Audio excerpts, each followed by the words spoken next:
Thursday, November 20th, 2025. AGNDD intelliReport topic. Kessler twins die by assisted suicide, aged 89. Please pardon any visual and informational inaccuracies in this entirely AI-generated article-based video.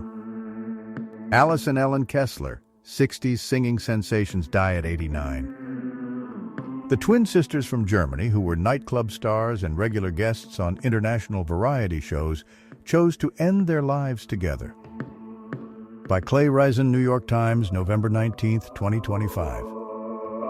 Alice and Ellen Kessler, identical twin sisters from Germany whose tightly choreographed song and dance routines wowed nightclub and variety show audiences around the world, died on Monday at their home in Grunwald, a suburb of Munich. They were 89. Their death by suicide was confirmed by the German Society for Humane Dying, which provided assistance with the process. By their own account, they had long intended to end their lives together, and Ellen had recently suffered a serious stroke. Beginning as dancers at the famed Lido Cabaret in Paris in 1955, the Kessler twins were part of the golden age of the transatlantic nightclub circuit, performing on their own and alongside headliners like Frank Sinatra, Harry Belafonte, and Fred Astaire. As singers, they recorded a number of hit songs in West Germany in the early 1960s as part of a trio with the singer Peter Krause. In the United States, they made regular appearances on television programs like The Ed Sullivan Show and The Red Skelton Hour. But their greatest success came in Italy, where they moved in 1961 and helped usher in a TV revolution.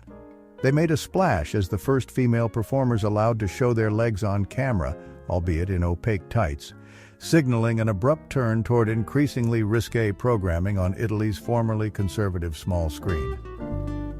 They appeared in at least 12 films made in Italy and Germany, usually in small parts, as background dancers or as comic relief. One of their more prominent roles was in Eric the Conqueror, 1961, a low-budget Viking epic directed by Mario Bava in which they played Vestal virgins.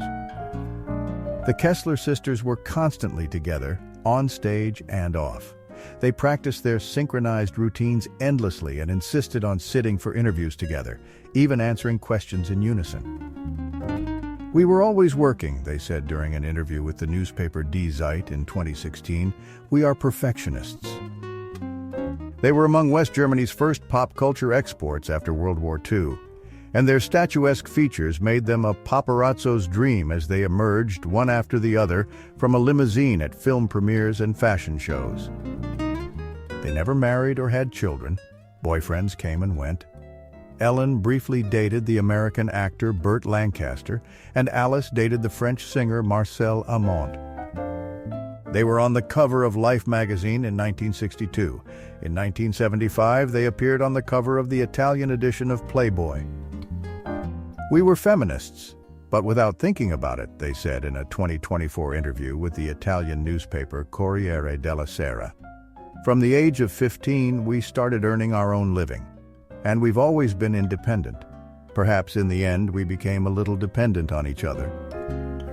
Alice and Ellen Kessler, they dropped the A early in their careers, were born on August 20, 1936, in Neerschau, a town in central Germany. Alice was delivered first, and Ellen followed about 30 minutes later. Their father, Paul, was a mechanical engineer. Their mother, Elsa, managed the home. Early on, their parents encouraged their artistic talents, and at 11 they enrolled at the renowned ballet school at the Leipzig Opera. Their father, in particular, pushed them hard, but he was an unstable presence in their lives. An alcoholic who abused his wife, he eventually left them and East Germany for the West. The experience gave the sisters a life mission, to become successful enough to buy their mother a home of her own. Eventually they did. It also put them off marriage and family. "We had already decided as children against the idea of marriage," they wrote in their 1996 autobiography. "Eins und eins ist eins. 1 + 1 is 1. Men really never had a chance." In 1952, they applied for a tourist visa to visit West Germany and never returned. They moved to Dusseldorf, where they performed at the Palladium, a nightclub. 3 years later, Pierre-Louis Guérin, the director of the Lido, saw them on stage and offered them a contract to perform in Paris. There, they became part of the Bluebell Girls, a dance troupe based at the Lido. The work was grueling, 2 shows a day, 7 days a week, but it forced them to hone their skills, and it got them noticed. After living in Rome for decades, they returned to West Germany in 1986. At their home in Grunwald, they had separate living quarters with a sliding door in between. "Generally, we each take care of our own house, but at midday we meet for lunch," they told Corriere della Sera. "One day Ellen cooks, the other Alice." They continued to perform, though less often. In 2009, they appeared with the SWR Big Band, a jazz ensemble based in Stuttgart, Germany. And in 2015, they had lead roles in Ich war noch niemals in New York. I Have Never Been to New York, a jukebox musical. They left no immediate survivors. In recent years, the sisters spoke openly about their desire for euthanasia in the event that one of them became gravely ill. "Our desire is to go away together on the same day," they told Corriere della Sera. "The idea of one of us going first is very hard to bear." Clay Rizin is a Times reporter on the obituaries desk. Human comments. Clay Rizin, obituaries reporter, November 19th. One of the joys of writing obituaries is diving into lost worlds from not so long ago. The Kessler twins would have been known to anyone who frequented the ritzier nightclubs of Rome or Paris, or who regularly watched the Ed Sullivan or Red Skelton shows. It was the era of optimistic post-war cosmopolitanism, and there, at the time, exotic German looks made them stand out among all the glamour. D. North Bergen, November 19th, at Clay Rizin. I was born in Germany and knew the Kessler twins because my mother loved them. But since I was born in 1970, the Kessler twins were already older, and to me a symbol of the dusty, very conservative post-war era of West Germany. Something we rebelled against. It's interesting to read that they actually were known internationally. Either way, kudos to going out the way they did. Clay Rizin, obituaries reporter, November 19th. At D. Interestingly, they never considered themselves very big in West Germany. They saw France and Italy as their main fan bases. I imagine they might be a little surprised at the outpouring of coverage in the German media since Monday. Joe Pierce from Brooklyn, New York, on November 19th to Ann A. Well, I'm in the same age group as the deceased sisters, and I simply cannot recall ever having heard of or seen them before. And I did watch The Sullivan Show. I used to attend it. Yet I quite vividly recall other continental stars of that period like Caterina Valente, Domenico Modugno, Patachu, and Lilo.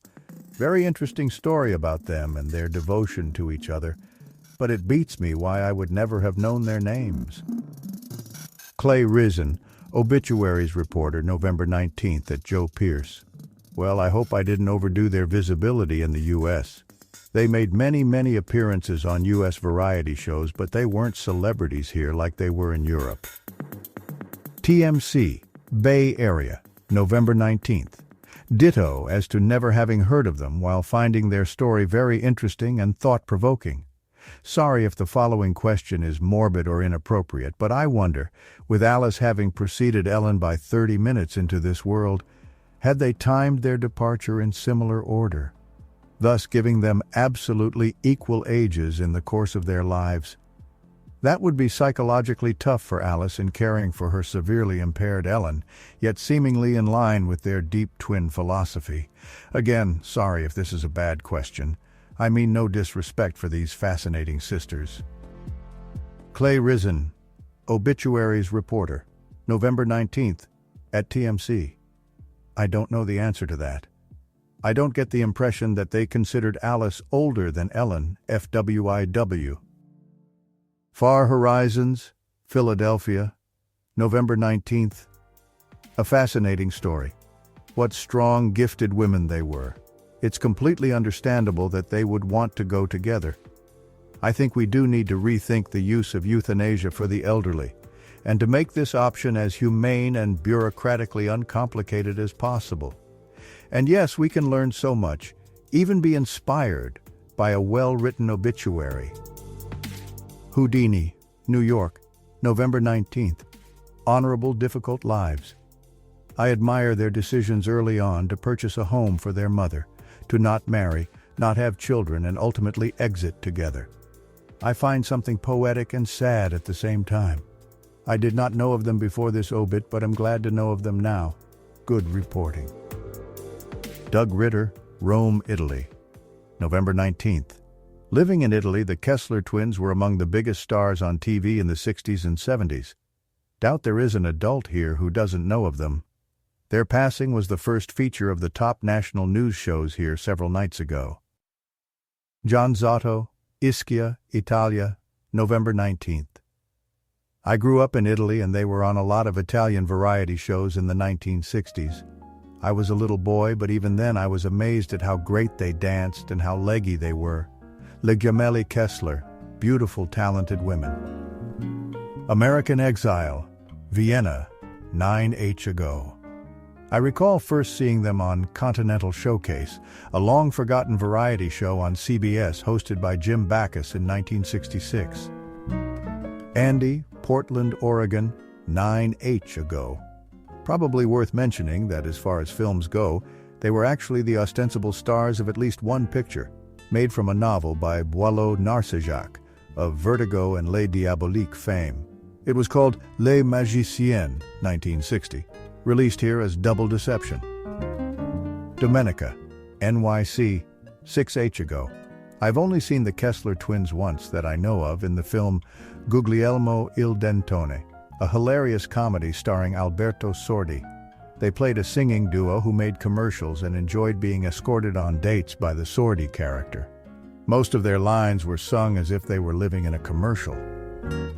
Jerry Fitzsimmons, Jersey, 6H ago.